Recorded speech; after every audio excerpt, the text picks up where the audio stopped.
Good morning, everybody, and thank you for joining us on the second of our sessions where we're going to discuss the apprenticeship reforms that are emerging from the assessment principles that were announced by the Department for Education during National Apprenticeships Week in February. So we did the first of these sessions in July, I think it was early July, and we scheduled this one in a while ago in the hope that we'd have a bit more sort of policy detail emerging from the Department for Education and from FQL. And the good news is some additional detail is starting to come through. So what we're going to do is going to share with you kind of what we know so far, we think the future direction of travel is, and then share kind of timelines with you as well. So I'll just recap on the housekeeping before we get started. So mics and cameras will be off by default, other than myself and my colleague Alison, who will be doing the delivery and answering your questions.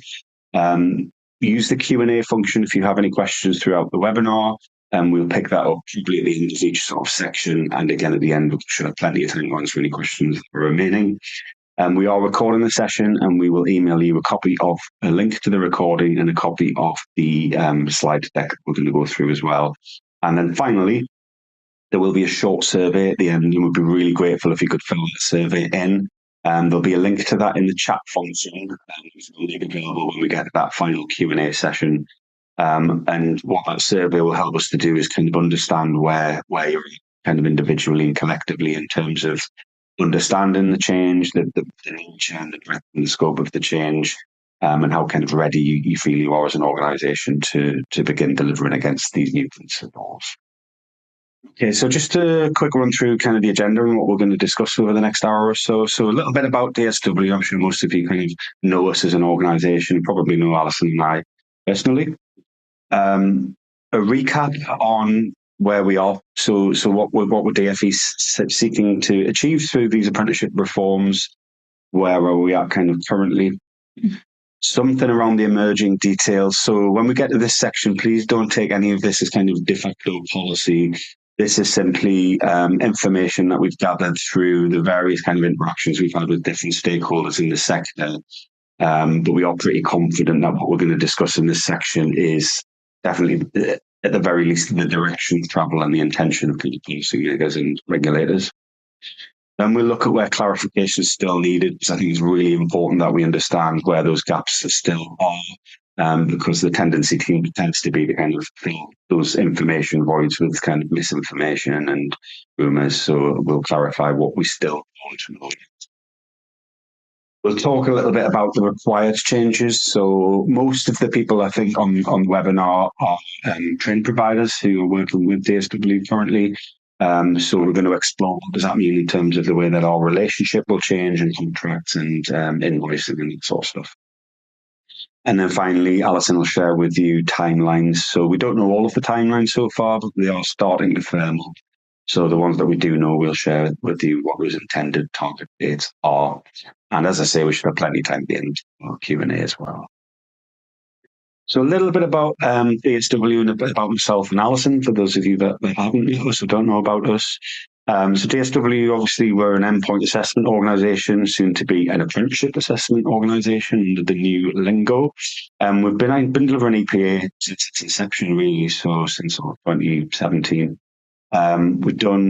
We've certificated 17,000 apprentices now across a range of different apprenticeship standards. I think we deliver 37 at the moment. And currently we're working with over 200 providers and delivering EPA on behalf of 10,000 employers. And we currently enjoy a very high NPS, so a Net Promoter Score of 85 with our clientele, which we're very proud of, and we'll keep that one. So a bit about myself. So I'm Jay. I'm Director of Apprenticeships at DSW. I've actually worked in the awarding sector and in apprenticeships for 19 years, so 20 years next year. And I've been very involved in apprenticeships for at least a decade. And when it comes to endpoint assessment apprenticeship standards, I've been deeply involved in that with a number of awarding organisations since it became a thing, really. And I will allow my colleague Alison to introduce herself. Thank you, Jake. Good morning, everybody. I'm Alison Lyon. I'm Head of Apprenticeships at DSW. So I've been with DSW for just coming up 7 years now, so since we entered the EPA market. So I do have, similar to Jake, quite a lot of experience in the apprenticeship space prior to this role. So I've not quite as much as him, I think 12 years. Yeah, really happy to be here today to share what we know with you. Thanks, Alison. Okay, so as promised, I'll start with kind of a recap. So there's quite a lot on this slide, so forgive me, but there is quite a lot of change. So I just want to make sure everything's covered.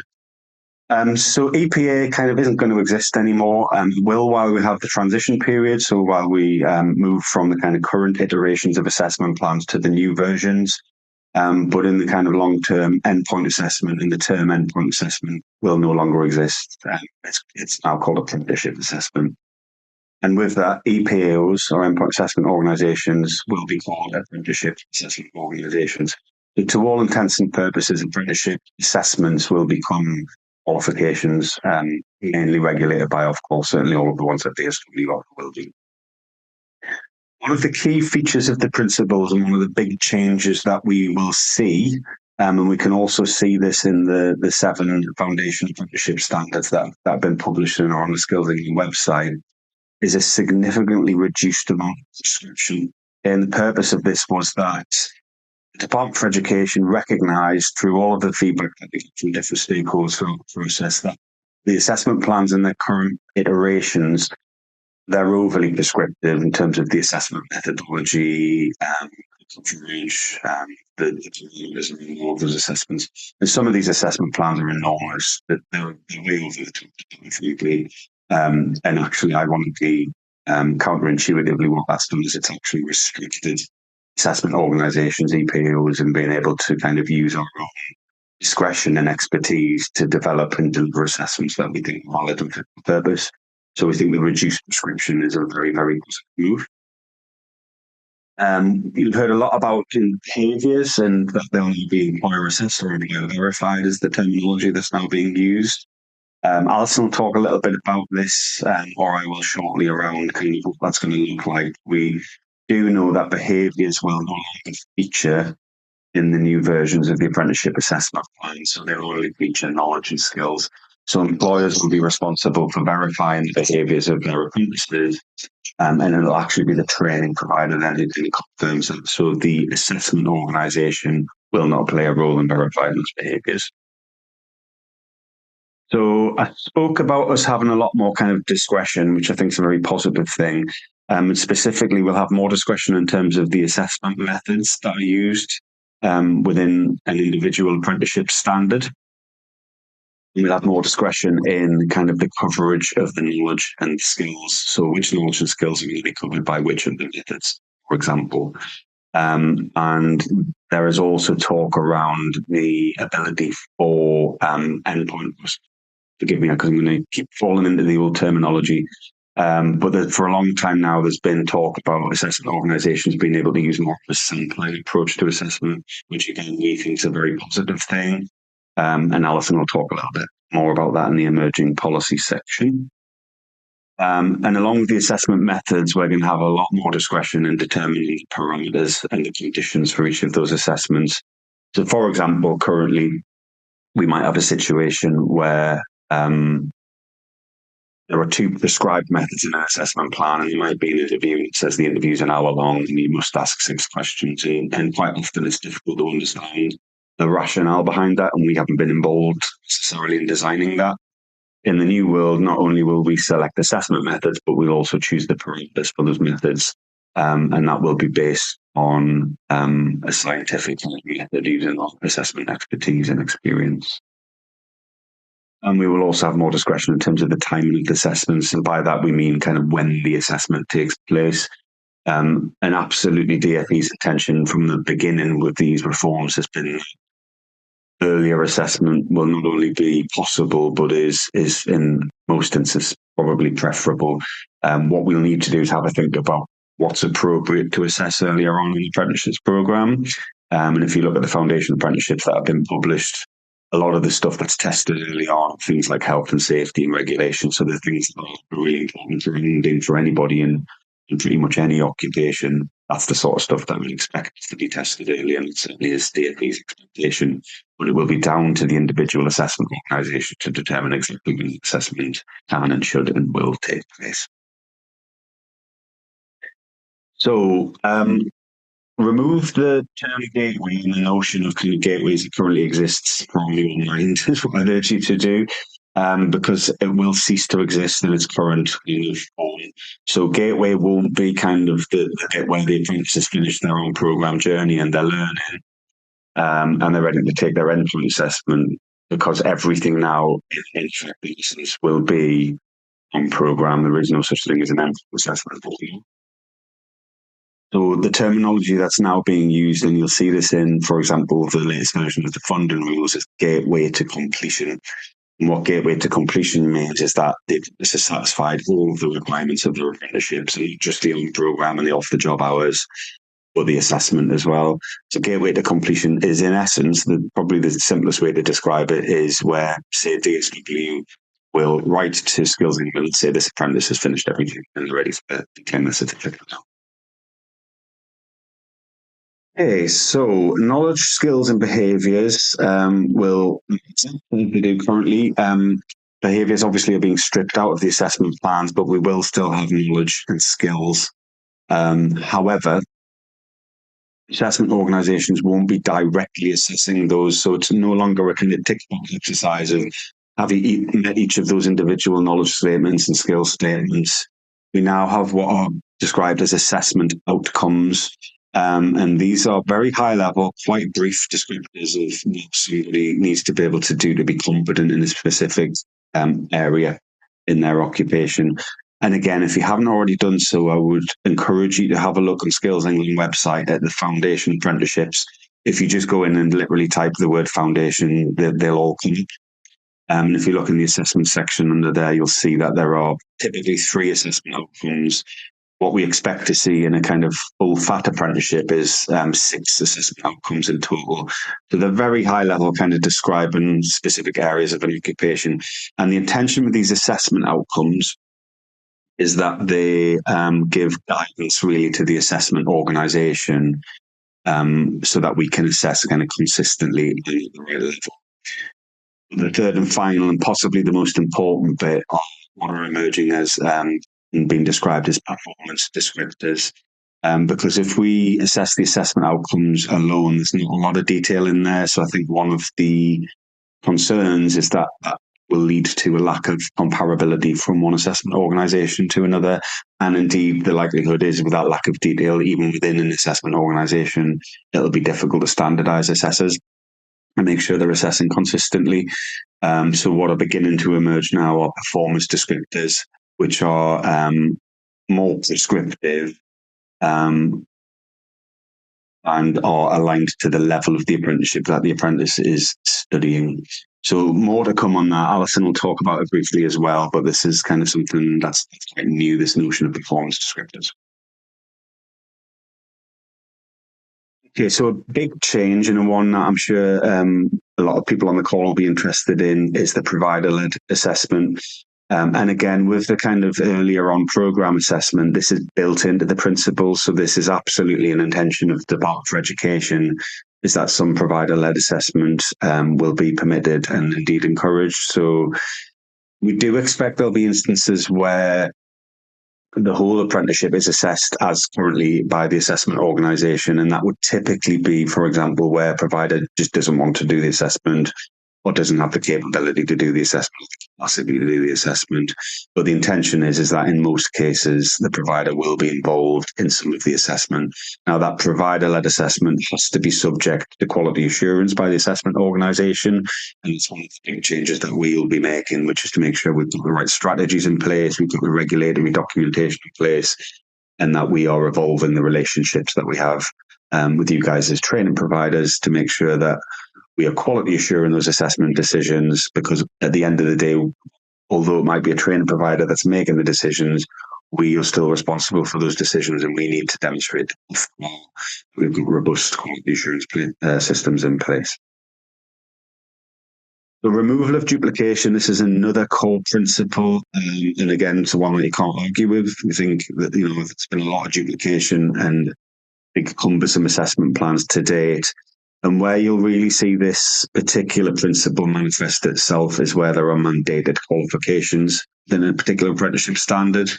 And the intention and the definite direction of travel really from Department for Education and Skills England is that awarding organisations will map their qualifications to the knowledge and the skills within the apprenticeship standard, and anything that's assessed in the qualification will not be assessed as part of the apprenticeship assessment, because there's no point. It's not good for the apprentice to be double assessed on stuff. It's not a good use of levy funds.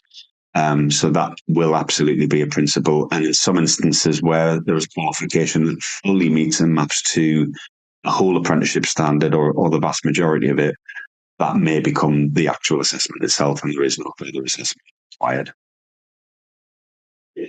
There is a requirement for synoptic assessment, and this is something that's well featured in the consultation that they concluded the first part of at the end of August. They made reference to this term synoptic assessment. Now, if you speak to people in the assessment community, there are slightly differing interpretations of what synoptic assessment means, but Ofqual have offered their own definition and interpretation. And one of the things that we found particularly reassuring is that Skills England seem to be aligning their own terminology to that used by Ofqual. So that's going to really help to bring clarity to the sector, so that when we say synoptic assessment, everybody knows what we mean by synoptic assessment.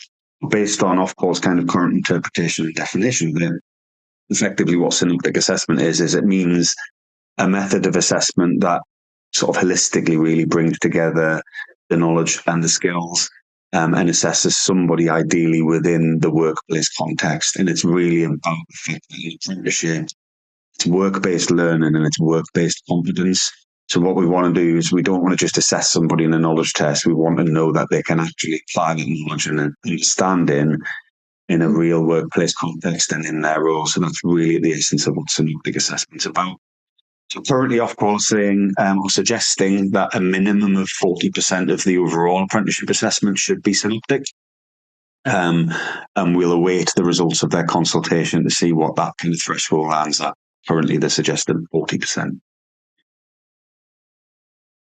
Yeah, there are 5 pilot standards under development, and I've deliberately put pilot there in inverted commas because they're not really pilots in the true sense of the word. But so what Skills England have done is they've identified 5 apprenticeships where they have sought to stress test against the principles. And stress test is the terminology being used by Skills England in this case, and it's really just redeveloping these 5 standards against these new principles and identifying whether or not any issues are likely to arise from it, and then ironing out those issues and getting those 5 pilots absolutely right before that's then rolled out to the 700 plus other standards that are out there.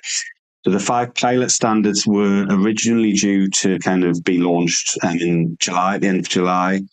They've been delayed slightly, and we're expecting them most likely, in October. However, we think that that's a positive thing. We'd much rather that DFE and Skills England listen to feedback from people involved in those pilots, which they absolutely are doing, and then tweak the policy and tweak the approach to make sure that it is fit for purpose before we then kind of go out and roll it out to 700 standards and all of the apprentices. I mentioned before Ofqual's consultation. So this will take 2 stages. So Ofqual, obviously they're the qualifications regulator in England. And you mentioned at the beginning of the webinar that in essence, all apprenticeship assessments moving forward will be a form of qualification. So the vast majority of those qualifications, particularly kind of levels 2 to 5, will be Ofqual regulated. So Ofqual launched consultation, was open for a couple of months. It concluded on the 27th of August, I think it was, and they encouraged kind of feedback and commentary. Now, what I will say is that I was impressed with that consultation personally. I thought it was really good. I think Ofqual understand challenges, but also the benefits of the reforms, and they're asking all the right questions, and the things that they seem to be proposing are quite promising in terms of them making sure that they've got the right guardrails in place to make sure that we do protect things like quality and consistency and comparability, but at the same time we leverage the flexibilities that are intended from these principles. So Ofqual are currently kind of reviewing the responses to that consultation. And then the next consultation they'll do will really be more around the implementation of the policy. We expect Ofqual to publish this revised framework probably in the spring 2026. And that revised framework will become a single framework for all apprenticeship delivery of everything that's regulated under Ofqual. So that'll include the foundation apprenticeships as well. Okay. Another key development that's underway is Skills England. So it used to be iFate, now Skills England. They're developing a general requirements document primarily for assessment organisations. Again, we think this is a sensible move and it's something that is required, because if we're moving into a world of non-prescriptive assessment plans, there'll be a bunch of stuff that actually does feature in current assessment plans that is useful. And that's going to be sort of generic kind of policies and approaches really around things like resits and retakes, capping of grades in the event of an apprentice failing an assessment, potentially kind of occupational competence requirements for people involved in the assessment and quality assurance. So all of the stuff that's very important, and actually we should be consistent in delivering as assessment organisations, but that isn't going to feature in the individual assessment plans. This will all be consolidated into a general requirements document, which will cover both Ofqual regulated and non-Ofqual regulated apprenticeship assessments. And we won't see that general requirements document until the 5 pilots that I mentioned before have been concluded and signed off. Because obviously what goes into the general requirements document is going to depend on the outcome of those pilots. And finally, before I pass on to Alison, DFE, so Department for Education, are set to publish quite soon funding rules companion document. And this is something to accompany the funding rules, which gives some further guidance and information around some of the changes. So specifically, it'll be things like employer verified behaviours. So again, keep an eye out for that. My understanding is that's going to be available quite soon, I think possibly within sort of 2 to 3 weeks. But we shall wait and see. Okay, so I'm going to talk to you a little bit about emerging detail. So as Jake said, it's not set in stone. We need to wait for the policies to come and the official confirmation for these things. But this is a lot of info that we've gathered and sort of thoughts of how things may pan out. So based on the feedback that's coming in, especially from employers and the desire for consistency, the latest thinking is that the new assessment plans may stipulate core knowledge and skills that every apprentice will have to be assessed against and has to pass. So the rest of those, it will then be up to the assessment organisation to determine sampling approach for the remainder of those, obviously ensuring suitable coverage and making sure that there is rotation of those knowledge and skills statements. So there are thoughts that the assessment plans may stipulate or even mandate one assessment method. So it might say, for example, there has to be a knowledge test or there has to be a project. The parameters for that assessment will be determined by the individual assessment organisation. So things like when it takes place, how long it is, how many questions are asked, that kind of thing. The assessment organisation will then determine, through engagement with the reference groups, what the methods needs to be. So we think that is likely to happen, and that approach brings some consistency, but it still allows us some flexibility.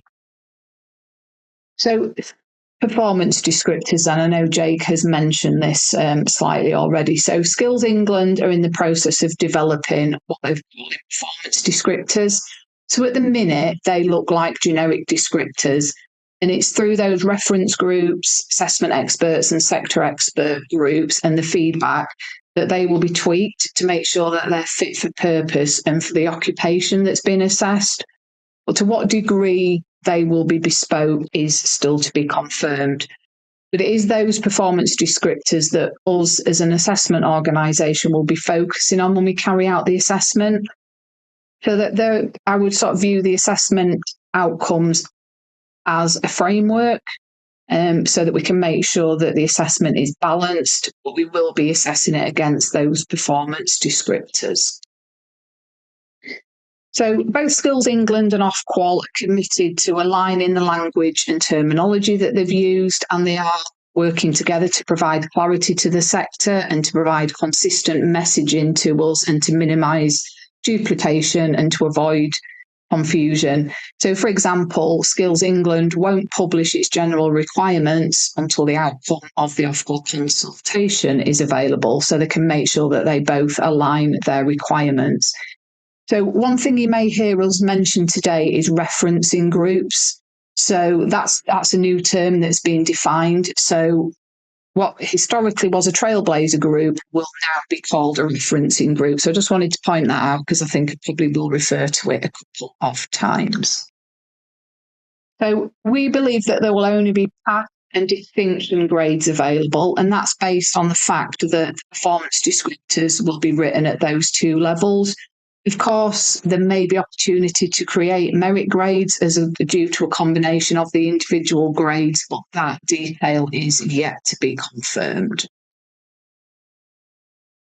So, Skills England have confirmed that there will be no change to the requirements around adaptations to the assessment. So, just as today, in the new world, they will allow adaptations to the context of the assessment, but not the level of demand or the nature of the knowledge and the skills and the nature of the assessment conditions. So things will be exactly as they are today. And it would appear that grades won't be capped. So there is a requirement for us assessment organisations to create a resit and retake policy that doesn't limit an apprentice's ability to achieve a distinction. So moving on then to where we still need clarification.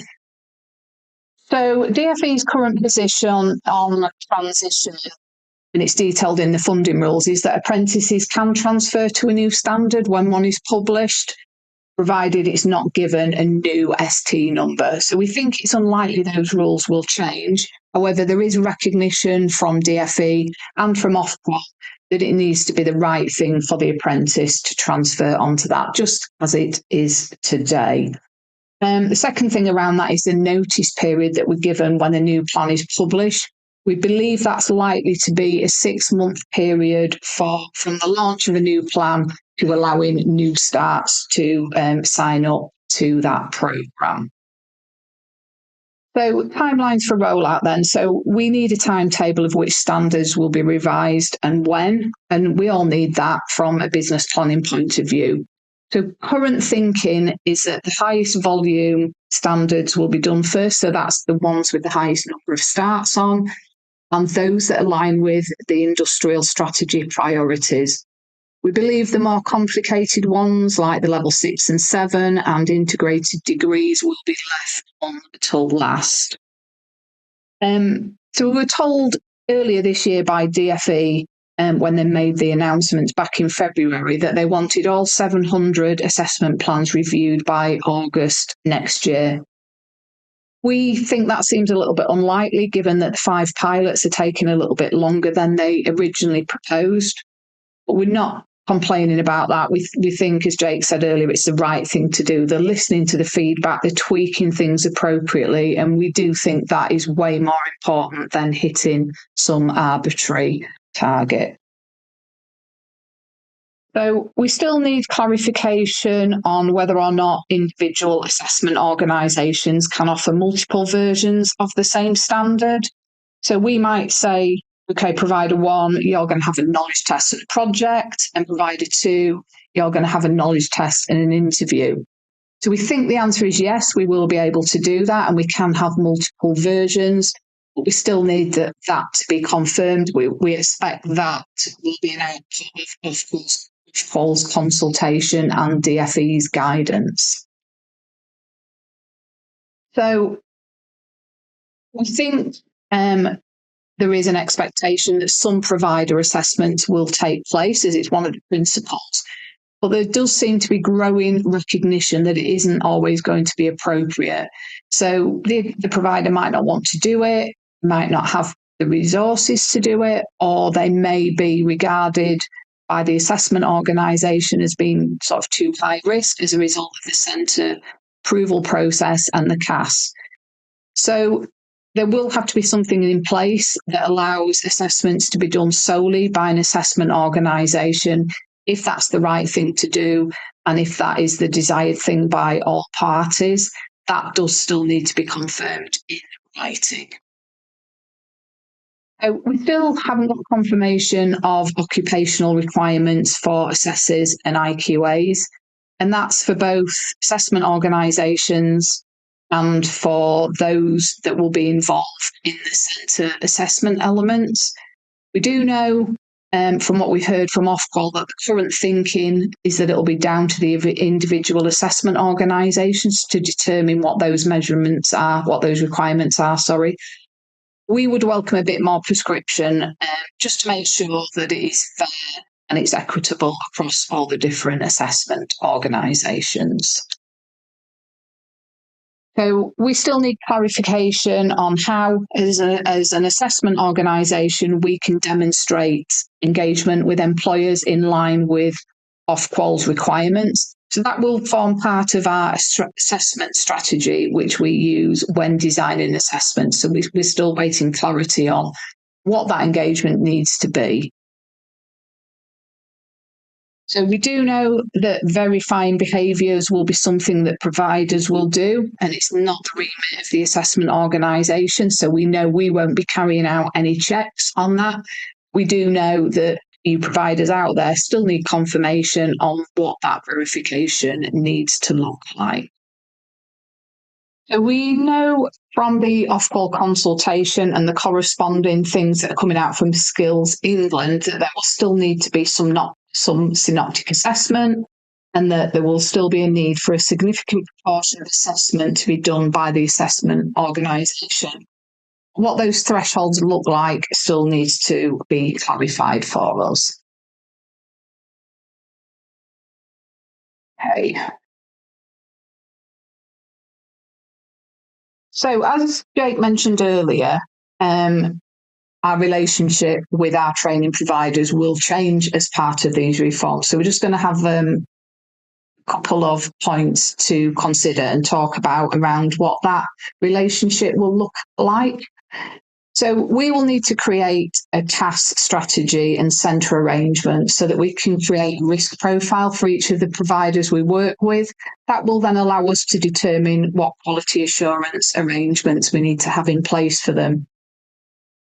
So even if each provider that we work with came and said, actually, we don't want to carry out any assessments, we still need to have those things in place just in the event that somebody comes along and does want to carry out the assessments themselves.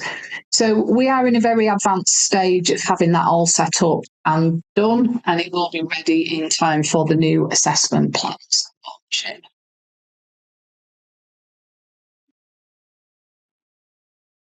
So we're required by Ofqual then to develop an assessment strategy, and I think it's something you've heard us mention on the previous webinar. So it's an overarching strategy for our assessment development, but we also have to create one for each of the standards that we assess. That allows us then to demonstrate how we've used our expertise, our insights, and our stakeholder engagement to determine the appropriate methods for assessment and the parameters for those assessments.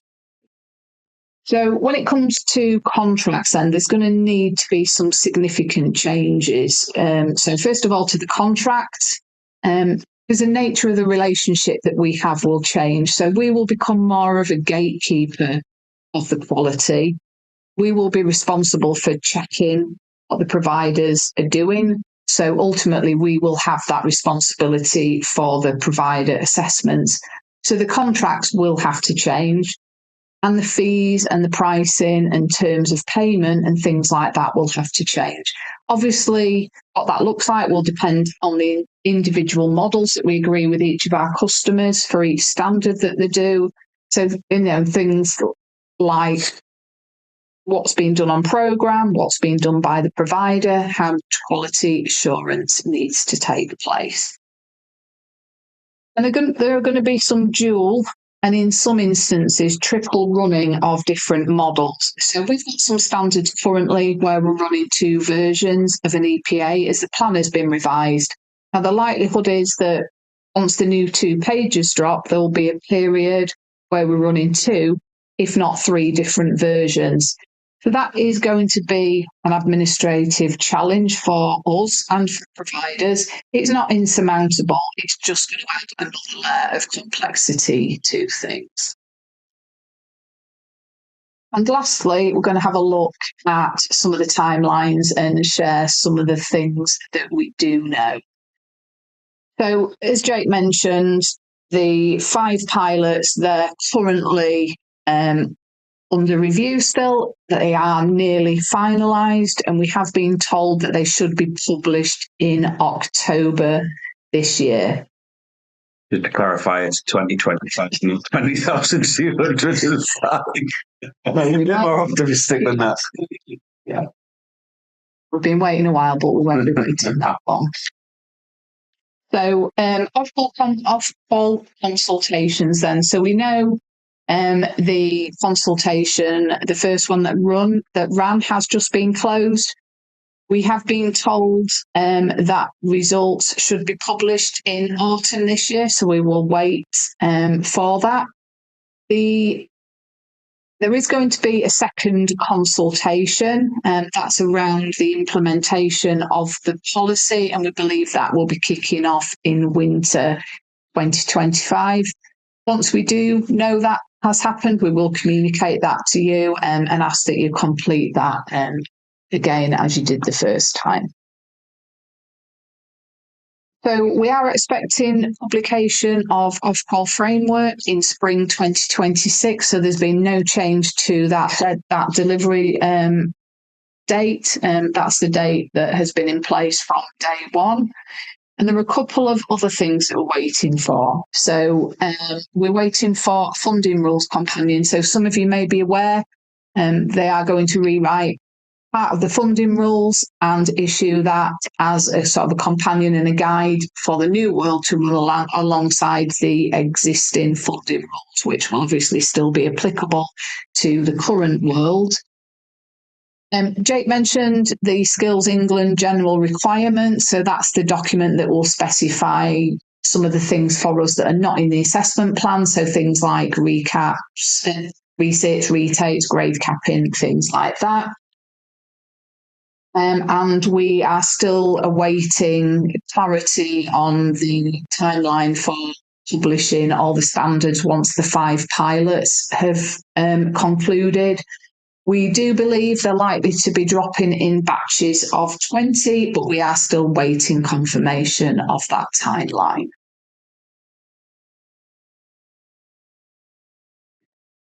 Thank you, Alison, and thanks everybody, and thank you for your patience with the seemingly inevitable technical issue. So I think we've got plenty of time, actually. Good 15 minutes for questions. So we weren't sort of going through them as we went through, so I'm just going to have a quick look in the Q&A section and see if we have any.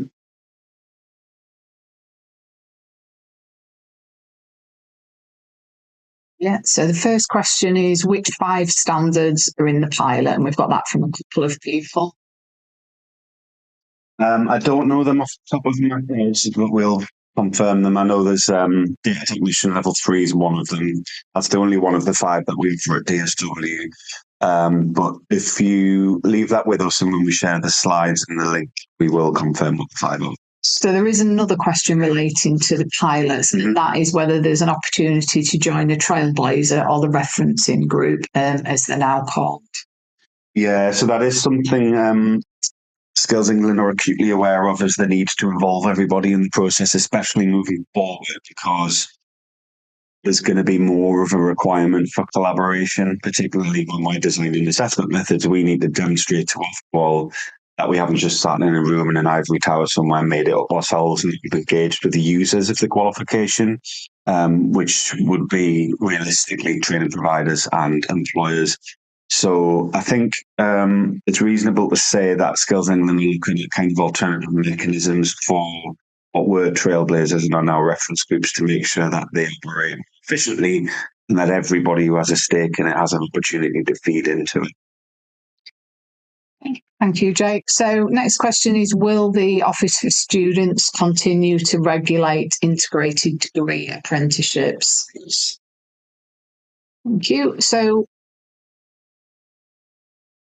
we've got a question here from David. What are these pilots actually piloting, some or all of the changes? That's a really good question. Yeah, it's a really good question. So my understanding of that is Skills England have deliberately selected 5 that have a range of features where the principles can be applied. So somewhere there might be a mandated qualification, for example, somewhere there might be a lot of assessment organisations that are delivering it, somewhere there might only be one if it's a bit more of a niche standard. So there is a rationale behind the 5 that they've selected. Like I say, we will confirm when we share with you the slides and the recording link details of the 5. Okay. So I've got another question. Do we have a view about how employers can be supported / coached to verify behaviours? Yeah, again, that's a really good question. And I know that a lot of the employers who we've spoken to have been concerned isn't quite the right word, but seeking clarification about exactly what it means. So just to confirm, it will be the employers that verify the behaviours. We believe that the training provider will have a role in kind of checking that activity's been completed. But as an assessment organisation, we will have no role in that employer bit. But again, it is an area that Skills England have reassured us they are aware of the need to provide some guidance and some form of framework, ideally for employers, so they know what they're doing, what's expected of them, and they do it consistently. Yeah. Thank you. So I've got another question from Holly here. Where I've said that grades won't be capped for resits, retakes, is that going to change that learners could request to resit to obtain a higher grade? So I don't believe that will be allowable for the reasons it isn't today. It would appear that it is up to us as an assessment organisation to define that resit and retake policy. And look at that. There will be, as we said, some clarity in the general requirements that we're waiting for. So I do not think that will be allowed, just as it isn't today. We are awaiting confirmation on that, but yeah, our expectation is you won't be able to resit if you passed with an aim to get a distinction, but if you do fail, we wouldn't be required to cap a grade as we do, because it's inconsistent at the minute across different assessment plans and different apprenticeships. So I think the idea is bringing some consistency so it's fair for all apprentices. I've noticed as well, my colleague Plat's very kindly in the Q&A, he's listed the 5 apprenticeship standards that are in those pilots, just for everyone's info. So I've got a question about whether all the standards are being revised. The answer is yes. Skills England's remit is to review and revise all of the standards that are live. So every single one does need to be done. Current timeline for that is August next year. Somebody has asked a question about what CAS is. So CAS is something that we talked about in detail on our last webinar. That is available on our YouTube channel if you want us to get a bit more detail. But CAS is our Centre Assessment Scrutiny Strategy. So it's what we will use when we set training providers up as centres to be able to deliver assessments. So it's the process that we go through, the approvals process, the quality assuring. As I said, there is a lot more detail on our previous webinar. It's something CAS actually that's relatively new. Ofcom introduced it, I think, in 2021. And it was just a mechanism really for awarding organisations to create a bespoke risk profile for each of the centres that they work with. Yeah. So I've got a question. Have the Office for Students, as the EQA provider, said how they're going to manage change in the way Ofqual has set out in the consultation? Honest answer to that one is I don't know, because we don't offer anything that's regulated by Office for Students, so our focus is very much going to be on the Ofqual bit. We do know, however, that in the general requirements document that Skills England are going to produce, there'll likely be 2 sections. So section 1 will be for anything that's Ofqual regulated, and it's basically addressing the stuff that Alison mentioned that doesn't feature in the assessment plans, like resits, retakes policy. Everything else, the expectation is it's be covered by Ofqual's updated framework. The other sections, so section 2 of the general requirements document, is likely to cover anything that isn't Ofqual regulated, which we believe will include Office for Students regulated products. But that will be, the intention is aligned to Ofqual's framework so that it's consistent for anybody in the sector, particularly those of us that are involved in kind of delivering or assessing some stuff that's regulated by Ofqual, some stuff that's regulated by OFS. So what is really reassuring is this alignment actually of not only the language, but really the understanding of how this is going to work across the different bodies that are on board. It's good to see. So there's a new standard for the data technician with AI. How will this affect the current program? I'm not sure I understand that question. Either. I think we may, I've got a note of your name. Happy if you come to us separately, Joe, to discuss that. So I'm not entirely sure what we mean. So I've got another question. It was mentioned there will be a removal of duplication. Will employers be able to choose the assessment methods, i.e. apprentices do a formal qual or have knowledge assessment via their apprenticeship journey? Yeah, so the employer involvement's an interesting one because at the minute, and I'll try not to get too technical with it, but Ofqual's conditions that were designed really for qualifications and apprenticeships, they have a section in there which requires awarding organisations to demonstrate employer engagement and employer demand for any qualifications they want to offer. That was a disapplied condition when Ofqual developed their kind of EPA framework or EPA conditions. But in the new world, it's going to be reapplied, or that's certainly Ofqual's intention. So we will have to demonstrate to Ofqual in that assessment strategy that Alison mentioned. So for every single apprenticeship we offer, we'll need an assessment strategy that says, okay, this is who we've engaged with, this is proof of the employer engagement and the employer endorsement of the approach. These are the assessment methods and the assessment parameters. This is why we've selected these. So in the event that an employer is adamant, okay, well, we want this particular kind of methodology as part of our assessment, we would have to listen to that. We would have to respond to it. I think where there would need to be a balance is in kind of the manageability aspect of it, because there's a whole lot of change here that's come in. Unlike anything we've seen before, I'll be honest, it's enormous. So realistically, I don't think assessment organisations could have a different version of apprenticeship for every single employer. I mentioned at the beginning we work with 3,000 of them. So what we look to do really is reach a consensus with employers. Of course, from a kind of a commercial point of view or an economies of scale point of view, if we had an enormous employer, so the NHS, that said, okay, we've got 10,000 apprentices on this, and we want this version, then it would be sensible for us to consider that, because it would be a good use of resource, because it's affecting and impacting so many apprentices.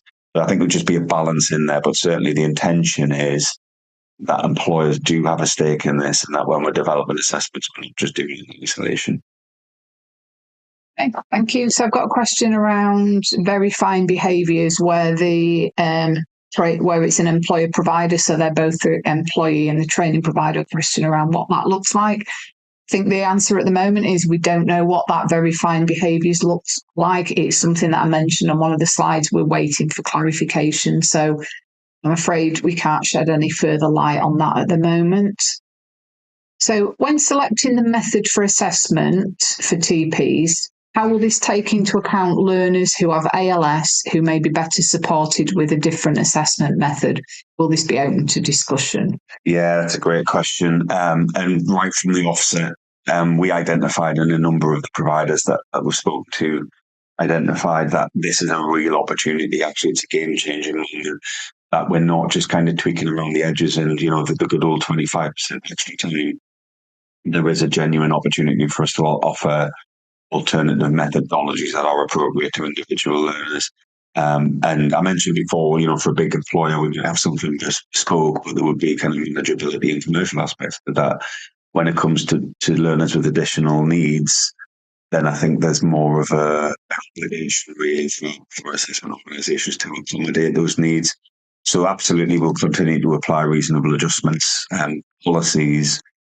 But if there are instances where we might identify actually there's this particular method of assessment is particularly and demonstrably effective for this type of learner expression, then that's where we absolutely could say, okay, well, we've got this method saying, oh, we could apply this to any apprenticeship if the evidence is there to say it's required. Okay, so we've got two more questions. I think we've got time for them both. So a question from Sue. What will be the QA process for the employer's suitability to assess behaviours? So I think, unfortunately, as mentioned, we don't know at the moment what that process looks like. So as soon as we get clarity and further information, we'll obviously share that with you and happy to discuss it with you. And there's a slight difference there in the employer verifying the behaviours and the trainer provider being involved in the assessment, just to make that point, just so it's really clear. So in all instances, the employer will have to verify the behaviours, so that won't be a case. But with a trainer provider assessment, we might say, okay, we've got a CAS strategy, we've done a risk rating, these 10 providers can do the on-programme assessment.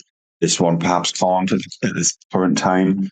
That's fine, and we need that flexibility in the system. But when it comes to the employers verifying the behaviours, we won't be required, nor we intend to do any kind of risk assessment on an employer. I think what's required there is for kind of Skills England or DFE provide that guidance for the employers. Very much the intention is, and the direction of travel is, that we are not involved in the loop when it comes to the behaviours. It's done really primarily with the employer, then kind of boxes ticked by the system. By the training provider. Okay, so last question. Are we continuing as is until the consultation is complete? Yeah, again, another really good question. And I think Alison mentioned before, the intention was that everything kind of redeveloped and dusted by August of next year. Realistically, I can't see that. Well, I can see that being very, very challenging for all sorts of different reasons. So, and the other thing is that off-course framework isn't going to be live until the spring. Now we have 7 foundation apprenticeships that are live now and can be delivered and assessed. So there is a bit of a regulatory gap, is the way that I describe it. So what I've said is, in the meantime, so from our point of view, as an assessment org, they've said just use the current EPA principles, and we get that there's not a perfect fit there, and we kind of punish you for it. But come springtime, from a regulatory point of view, we absolutely will have a framework in place. But we are already seeing some of the trailblazers, certainly for some of the standards that we assess, who are some are holding back. So ones where they've been redeveloping the standard to new knowledge, skills, behaviours. They've been working on a new version of the assessment plan. Some of them have said, okay, actually, we're going to just stop. And yes, we know we've put a lot of work in, but actually we want to wait and see what happens with the reforms and benefit from the reforms. But certainly within our portfolio of products, we've got at least kind of a couple, I think, where the Trailblazer group, as they're currently called, have said, no, actually, we want to get this one over the line. And that's at the discretion of the individual Trailblazer group. So in a lot of instances, at the minute, it is just business as usual. And I think those decisions as to whether to pause or proceed are based on factors like actually how fit for purpose is the current assessment plan. Because if it's a real pain and it's causing all sorts of issues and preventing apprentices from completing, do we really want to wait potentially 12 months for a new version of a plan? So some of them are saying, actually, no, let's just launch this against the kind of EPA version 1 of the apprenticeship assessment, but with a view that certainly in the next 12 months or so, that will be redeveloped and it will be one of these kind of new 2 pages with prescription. So a very long-winded way of saying, yes, it is business as usual, actually, until we've got further detail. That is it for the questions, and it is 11:01. Perfect. Thank you so much, everybody, for attending and for your questions, and again, for bearing with us with the technical issues. We'll share this with you. We will schedule another one. We expect kind of to be emerging in terms of not just speculative policy, but confirmed policy in the next month or 2. So we'll schedule one in probably a couple of months. But in the meantime, do keep working with us. We know that it's really exciting. It really is a kind of revolution, but we understand as well a big concern just for some of you. So doors are always open if you want to pick up the phone, drop us an email, and we'll be more than happy to have a chat with you individually about anything that we've spoken about or anything to do with these reforms. Because I think working together is going to be really critical to making this a success. So, thank you very much, everybody, for your time, and I hope it's sunny where you are, and enjoy the rest of the day. Thank you, everybody. Thank you. Bye. Bye-bye.